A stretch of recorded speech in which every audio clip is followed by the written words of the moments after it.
Welcome back to city news. మానసిక శారీరక దారుఢ్యానికి వ్యాయామం తప్పనిసరని మాజీ మంత్రి ఆలపాటి రాజేంద్ర ప్రసాద్ అన్నారు. పట్టణ కొత్తపేట పాత ప్రభుత్వ వైద్యశాల వద్ద నూతనంగా ఏర్పాటు చేసిన జేఎస్ ఏరోఫిట్ జిమ్ ప్రారంభోత్సవం బుధవారం నిర్వహించారు. మాజీ మంత్రి టీడీపీ సీనియర్ నాయకులు ఆలపాటి రాజేంద్ర ప్రసాద్ ముఖ్య అతిథిగా పాల్గొని జిమ్ ను ప్రారంభించారు. ఈ సందర్భంగా పూజా కార్యక్రమాలు నిర్వహించి జిమ్ నిర్వాహకులు కె ప్రసాద్ బాబుకు శుభాకాంక్షలు తెలిపారు. నేటి యాంత్రిక జీవన విధానంలో వ్యాయామం తప్పనిసరి అయిందని, ఇటువంటి తరుణంలో ఫిట్నెస్ సెంటర్ల ప్రాముఖ్యత పెరిగిందని చెప్పారు. అధునాతన సాంకేతిక పరిజ్ఞానంతో ఎంతో విశాలవంతంగా జిమ్ ను ఏర్పాటు చేశారని, తెనాలి ప్రజలు ఆరోగ్యవంతంగా ఉండాలి అంటే జేఎస్ జిమ్ ని ఆశ్రయించాల్సిన పరిస్థితి ఉందన్నారు. సమాజం ఆరోగ్యవంతంగా ఉండాలి అంటే ప్రజలు ఆరోగ్యవంతంగా ఉండాలన్నారు. కార్యక్రమంలో పలువురు టీడీపీ నాయకులు, ఫిట్నెస్ సెంటర్ సిబ్బంది పాల్గొన్నారు.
A sound body is a sound mind.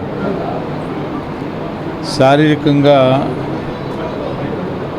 దృఢంగా ఉంటే మానసికంగా కూడా దృఢంగా ఉంటారని చెప్పేది చెప్పుకునేటువంటి అంశం. ఈ పట్టణంలో గతంలో కూడా చాలా జిమ్స్ ఉన్నాయి. మరి ఇప్పుడు లేటెస్ట్గా ఈ జేఎస్ జిమ్ని ప్రసాద్ గారు ఆధ్వర్యంలో ప్రారంభించుకోవటం చాలా సంతోషంగా ఉంది. అలాగే ఎక్విప్మెంట్ కూడా లేటెస్ట్ ఎక్విప్మెంట్, స్పేషియస్గా ఉంది.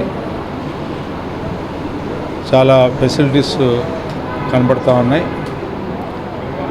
అది కాకుండా కూడా ప్రసాద్ గారు తైకొండా ఎక్స్పర్టు. వీళ్ళన్నిటితో మరి పట్టణంలో తెనాలి పట్టణం ఆరోగ్యంగా ఉండాలి, పట్టణంలో జీవించే వాళ్ళు కూడా ఆరోగ్యంగా ఉండాలి అంటే జేఎస్ జిమ్ని ఆశ్రయించాల్సిన పరిస్థితి రావాలని చెప్పి కోరుకుంటూ, ఆ రకంగా ఇర్రెస్పెక్ట్ ఆఫ్ ఏజ్, ఫిట్నెస్ అనేది ఇర్రెస్పెక్ట్ ఆఫ్ ఏజ్, 12 ఏళ్ళ దగ్గర నుంచి చనిపోయే వరకు కూడా రోజు శారీరక దారుఢ్యాన్ని పెంపొందించుకోగలిగితే మానసికంగా కూడా సంతోషంగా ఉంటాం, యాక్టివ్. తెనాలి వ్యవసాయ సబ్ డివిజన్ పరిధిలో పంట నమోదు ప్రక్రియ ప్రారంభమైందని, రైతులు తమ యొక్క పంటలను నమోదు చేయించుకోవాలని ఏవో ప్రేమ్సాగర్ తెలిపారు. రైతు సేవా కేంద్రంలో ఉన్న సిబ్బంది దగ్గరకు వెళ్లి సంబంధిత వివరాలు అందించి ఈ పంటలో పేర్లు నమోదు చేయించుకోవాలని ఆయన సూచించారు. అదేవిధంగా కౌలు రైతులు తప్పనిసరిగా కౌలు రైతు కార్డులు పొందాలని తెలిపారు. ఈ పంట వల్ల ఉపయోగాలు మీకు బాహాటంగా తెలుసు. ఏదైనా ఇన్సూరెన్స్ డిక్లేర్ చేసినప్పుడు ఈ పంటలో పేరు ఉండాలి. ఏదైనా విపత్తు సంబంధించినప్పుడు ఈ పంటలో పేరుండాలి. తర్వాత మీరు క్రాప్ రిజిస్టర్ చేసుకుంటేనే ఏదైనా గవర్నమెంట్ లబ్ధి కావాలంటే వస్తుంది. కాబట్టి రైతు సోదరులందరూ గమనించి మీరు ఎవరెవరైతే కౌలు రైతు కానీ సొంత రైతు కానీ పంట వేస్తున్నారో మా రైతు సేవా కేంద్ర సిబ్బంది ద్వారా మీరు ఈ పంటను నమోదు చేసుకోవాల్సిందిగా కోరుతున్నాం. ఇక నుంచి వర్షాలు కూడా రావనుకుంటున్నాం. వాతావరణం అనుకూలిస్తుంది. మన వరి పంట మన చేతికి అంతది. కాబట్టి రైతు సోదరులందరూ తగు సూచనలు పాటించి మీరందరూ వరి పంటను జాగ్రత్తగా కాపాడవలసిందిగా రైతు సోదరులను కోరుకుంటున్నాం. స్థానిక జేఎంజే మహిళా కళాశాల నందు స్వాతంత్ర దినోత్సవాన్ని పురస్కరించుకొని పలు రకాల సాంస్కృతిక కార్యక్రమాలు నిర్వహించారు. కల్చరల్ కమిటీ ఆధ్వర్యంలో స్వాతంత్ర దినోత్సవం సందర్భంగా దేశభక్తి గీతాలు మరియు జాతీయ నాయకుల ఫ్యాన్సీ డ్రెస్ పోటీలను నిర్వహించారు. 20 మంది విద్యార్థులు దేశభక్తి గీతాలు ఆలపించారు.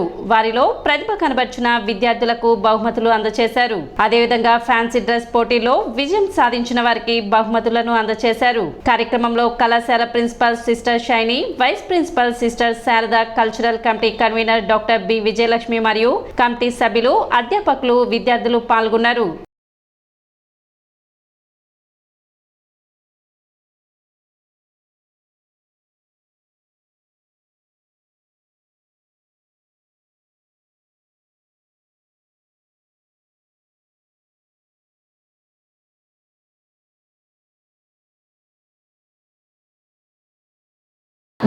భూమి ఆదేశం నమో నమామి, ధన్య భూమి ఆదేశం సదా స్మరామి, నన్ను గల్లనాదేశం నమో నమామి, అన్నపూర్ణనాదేశం సదా స్మరామి, మహామహుల కన్న తల్లి నాదేశం, మహోజ్వలిత చరిత కన్న భాగ్యోదయ దేశం నా దేశం, పుణ్యభూమి నా దేశం నమో నమామి, ధన్యభూమి నా దేశం సదా స్మరామి.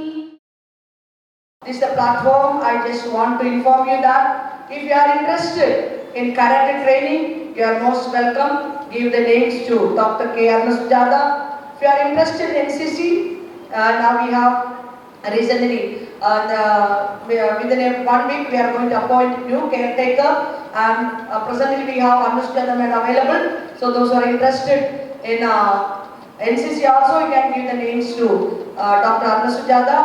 And we have very important other items like cultural items. So whatever you are interested in singing or dancing, we can give names to our Dr. D. Vijayalakshmi, the convener, because us, you show the interest, we can make arrangement. We have very talented people in Tenali and they are ready to come here. Only you have to take the initiation. So once we take the list, immediately we will be making arrangement. So we will be announcing a minimum, very meager amount for these, because maybe 150 rupees, 200 rupees per month they will be asking. Only for karate training it will be little high. Other than that, for singing practice and for singing training and also dance, it is a very, very less amount. So if you are interested in these items for a karate training and NCC, please give your names to Arnasujata Madam. And for singing training and dance training, you can give names to. గతంలో జరిగినటువంటి historical events అన్నింటినీ కూడా ఇప్పుడైతే మన సినిమాల్లో చూస్తున్నాం. ఎక్కువగా ప్రాచీన కాలంలో సినిమాలు అనేటివి చాలా తక్కువగా ఉండేవి. వాటిని ఈ కల్చరల్ ఈవెంట్స్ ద్వారా తెలియజేసేటటువంటి వాళ్ళు. దానివల్ల ఏమవుతుంది అని అంటే, గతంలో ఏం జరిగింది, నెక్స్ట్ మన ఫ్యూచర్ని ఎలా మనం బిల్డ్ చేసుకోవాలి అనేటటువంటిది నేర్చుకునేదానికి డిఫరెంట్ స్కిల్స్ని మనం నేర్చుకోవచ్చు. ఇంకొక ఆస్పెక్ట్లో ఈ కల్చరల్ ఈవెంట్స్ ఎందుకు అని అంటే, మేధో వికాసం చెందితే ఆటోమేటిక్గా మనం చాలా యాక్టివ్గా ఉంటాం. మనం చేయాలనుకున్నటువంటి డిఫరెంట్ యాక్టివిటీస్ని చాలా ఈజీగా స్కిల్గా చేయడానికి వీలు కలుగుతుంది. అందుకే ఈ ప్రోగ్రామ్ని మీకు పరిచయం చేసి మీలో ఉన్నటువంటి స్కిల్ని బయటికి తీసేటటువంటి ఉద్దేశంతో ఈ ప్రోగ్రామ్ని ఎవ్రీ ఇయర్ డిఫరెంట్ టైమింగ్స్లో కండక్ట్ చేయడం జరుగుతుంది. 5 ఏళ్లుగా నిర్జీవంగా పడి ఉన్న ఆంధ్రుల రాజధాని అమరావతి కొత్త కళ సంతరించుకుంటుంది. గత ప్రభుత్వం నిర్లక్ష్యంతో ఎలాంటి పనులు చేపట్టకపోవడంతో దట్టమైన అడవిని తలపించేలా ఏపుగా పెరిగిపోయిన తుమ్మ చెట్లు, ముళ్ల కంపలతో భూములిచ్చిన రైతులు కూడా తమ భూమి ఎక్కడుందో తెలుసుకోలేని పరిస్థితి ఏర్పడిందని మంత్రి నారాయణ తెలిపారు. కూటమి ప్రభుత్వం అధికారంలోకి వచ్చిన వెంటనే సీఎం చంద్రబాబు అమరావతి నిర్మాణాన్ని అత్యంత ప్రతిష్టాత్మకంగా తీసుకున్నారన్నారు. స్వయంగా క్షేత్రస్థాయిలో పర్యటించి వాస్తవ పరిస్థితిని శ్వేతపత్రం రూపంలో ప్రజల ముందుంచారని తెలిపారు. ముఖ్యమంత్రి పర్యటన సమయంలో మధ్యలో నిర్మాణాలు నిలిచిపోయినా ఎత్తైన భవనాలు సైతం అడవి మధ్యలో ఉన్నట్లు కనిపించాయన్నారు. ఈ పరిస్థితి నుంచి ముందుగా అమరావతిని పూర్తిగా బయటకు తీసుకువచ్చేలా కంపలు, తుమ్మ చెట్లను తొలగించాలని సీఎం ఆదేశించినట్లు వెల్లడించారు. ముఖ్యమంత్రి చంద్రబాబు ఆదేశాలతో పురపాలక శాఖ మంత్రి నారాయణ అమరావతి స్థితిగతులపై రోజువారీ సమీక్షలు చేస్తూ పనులను ఎలా మొదలు పెట్టాలనే దానిపై దృష్టి పెట్టారు. ముఖ్యమంత్రి చంద్రబాబు ఆదేశాలతో అమరావతి స్థితిగతులపై రోజువారీ సమీక్షలు చేస్తున్నట్లు తెలిపారు. దీనిలో భాగంగానే ముందుగా అమరావతిలో జంగిల్ క్లియరెన్స్ పనులకు శ్రీకారం చుట్టారని అన్నారు. మొత్తం 36.5 కోట్లతో నాగార్జున కన్స్ట్రక్షన్ కంపెనీ లిమిటెడ్ సంస్థ ఈ పనులను టెండర్ ద్వారా దక్కించుకుందని తెలిపారు. మొత్తం 23,429 ఎకరాల్లో జంగిల్ క్లియరెన్స్ పనులను యుద్ధ ప్రాతిపదికన చేపట్టిందన్నారు. ప్రస్తుత సచివాలయం ఉన్న వెనుక వైపు జంగిల్ క్లియరెన్స్ పనులను ప్రారంభించారన్నారు. స్థానిక ఎమ్మెల్యే తాడికొండ శ్రావణ్ కుమార్ తో కలిసి ప్రత్యేక పూజల అనంతరం స్వయంగా ప్రొక్లైన్ ను ఆపరేట్ చేసి పనులను ఉత్సాహంగా ప్రారంభించారు. అనంతరం మంత్రి నారాయణ మీడియాతో మాట్లాడారు. వాళ్ళ భూములకు కూడా విలువ రావాలని ఖచ్చితంగా అది వచ్చే విధంగా ఖచ్చితంగా చేస్తామని రైతు సోదరులందరికీ తెలియజేస్తాం. ప్రజలకు ఏదైతే పెన్షన్ అప్పుడు ఇచ్చామో వాళ్ళది కూడా 5 సంవత్సరాలు ఎక్స్టెండ్ చేయమంటే ముఖ్యమంత్రి గారు మన అథారిటీ మీటింగ్లో అది ఎక్స్టెండ్ చేయమని యాక్చువల్గా ఇన్స్ట్రక్షన్ ఇవ్వడం జరిగింది. ఈ విధంగా ఏ రైతులైతే ఉద్దేశంతో ఇచ్చారో ఆ ఉద్దేశం నెరవేరి ఉండేది. కౌలు కూడా సరిగా ఇవ్వలేదు కాబట్టి మరొక 5 సంవత్సరాలు ఎక్స్టెండ్ చేయమన్నారు. అదేవిధంగా పెన్షన్స్ ఏదైతే ఉన్నాయో వాళ్ళకు కూడా అంటే కూలీ రైతులు అమరావతిలో కూలీ రైతులు కౌలు రైతులు ఎవరైతే ఉన్నారో వాళ్ళు టైం ఎక్స్టెండ్ చేయమని ఎమ్మెల్యే గారు రిక్వెస్ట్ చేశారు వాళ్ళ తరఫున. మన నిమిత్తం యాక్చువల్గా కౌలు రైతులు దాని మీద స్టడీ చేయడానికి ఐఐటి హైదరాబాదు, ఐఐటి చెన్నై ఇద్దరికి ఇచ్చాం. వాళ్ళకు కూడా 1 మంత్ టైం ఇచ్చాము. వాళ్ళు మొన్న వచ్చి స్టడీ చేశారు. ప్రైమరీ రిపోర్ట్ త్వరలో ఇస్తారు. ఇచ్చిన తర్వాత దాని మీద కొన్ని మళ్ళీ ఇంకా టెస్టులు చేయాలన్నారు. అది చేసి పెద్ద మొత్తంలో గంజాయిని సరఫరా చేస్తున్న 4 వ్యక్తులను జిల్లా పోలీసులు అరెస్ట్ చేశారు. అరెస్ట్ చేసిన 4 వ్యక్తుల నుండి 20 కేజీల గంజాయిని స్వాధీనం చేసుకున్నారు. జిల్లా ఎస్పీ సతీష్ కుమార్ గంజాయి కలిగి ఉన్న వారి వివరాలను వెల్లడించారు. చేబ్రోలుకు చెందిన కట్టా శ్రీను విశాఖ జిల్లా పాడేరు నుండి పెద్ద మొత్తంలో గంజాయిని తెచ్చి కోవెలమూడికి చెందిన తోట రాజేష్ ద్వారా విక్రయిస్తున్నారు. దీనిపై సమాచారం అందుకున్న జిల్లా పోలీసులు కట్టా శ్రీను ఇంట్లో సోదాలు చేసి 20 కేజీల గంజాయిని సీజ్ చేశారు. కట్టా శ్రీను, తోట రాజేష్తో పాటు మరో 2 మైనర్లను అరెస్టు చేసినట్లు ఎస్పీ చెప్పారు. ఇదే కేసులో ముద్దాయిలుగా ఉన్న మరో 4 వ్యక్తులు పరారీలో ఉన్నారని, వారి కోసం ప్రత్యేక బృందాన్ని ఏర్పాటు చేసినట్లు చెప్పారు. మత్తు పదార్థాలకు యువత దూరంగా ఉండాలని సూచించారు. గంజాయి, డ్రగ్స్ తదితర మత్తు పదార్థాలను కలిగి ఉన్నా వినియోగించినా కఠిన చర్యలు తీసుకుంటామని హెచ్చరించారు. మత్తు పదార్థాల వినియోగంతో కలిగే నష్టాలపై అవగాహన కల్పిస్తూ డిజైన్ చేసిన పోస్టర్లను ఎస్పీ సతీష్ కుమార్ ఆవిష్కరించారు. ఈ కటాశ్రీను మనకి బేస్డ్ ఆన్ ఇన్ఫర్మేషన్ ఫస్ట్ దొరికినది కటాశ్రీను. అక్కడ నుంచి మన ఇన్వెస్టిగేషన్ని స్టార్ట్ చేసాం. మళ్ళీ తోట రాజేష్ అక్యూజ్డ్ 2 వీళ్ళు కోవెలమూడి విలేజ్ వడ్డిచెరుకూరు మండల్. అదేవిధంగా దీంట్లో జోనైల్ అంటే బిలో 18 ఇయర్స్ ఏజ్ కూడా ఇతరు ఉన్నారు. షేక్ మాదర్ వలీ, తర్వాత షేక్ అహ్మద్ అలియా షరీఫ్ A4 అని చెప్పి ఇతరు కూడా ఉన్నారు.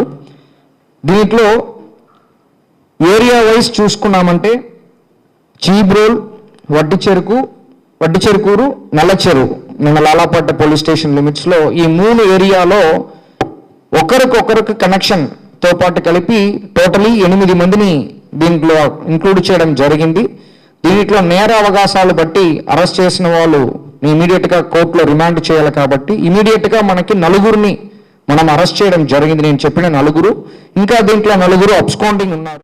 సిటీ న్యూస్ ముగించే ముందు ముఖ్యాంశాలు మరోసారి.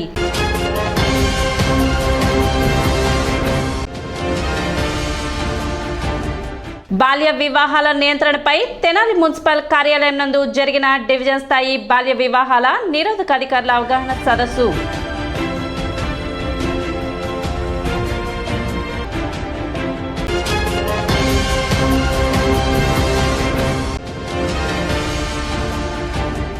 జేఎంజే మహిళా కళాశాల నందు ఘనంగా జరిగిన 10వ జాతీయ చేనేత దినోత్సవ వేడుకలు.